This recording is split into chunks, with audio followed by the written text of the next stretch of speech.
AP హిస్టరీకి సంబంధించి ప్రీవియస్గా అడిగిన క్వశ్చన్స్ ఒకసారి చూద్దాం.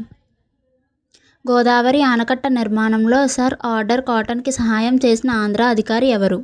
సమాధానం వి వీరన్న.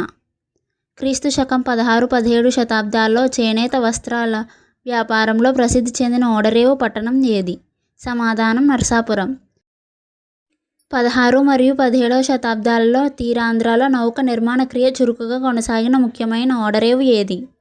సమాధానం నరసాపురం. ఉత్తర సర్కారులను కంపెనీ వారికి కౌలుకి సంపాదించడంలో హైదరాబాద్ ప్రభువు నిజాం అలీ ఖాన్ మచిలీపట్నంలో గల తూర్పు ఇండియా కంపెనీ నివాస ప్రతినిధుల మధ్య సంధానకర్తగా ఎవరు వ్యవహరించారు? సమాధానం కాండ్రేగుల జోగీపంతులు. పద్మనాభ యుద్ధం 1794 ఎవరి ప్రారంధాన్ని నిర్ణయించింది? సమాధానం విజయనగర పాలకుడు విజయరామరాజు. దక్షిణ దేశంలో సంభవించిన క్షామాలన్నిటికంటే ఘోరమైన క్షామం ఏది? సమాధానం 1833 గుంటూరు.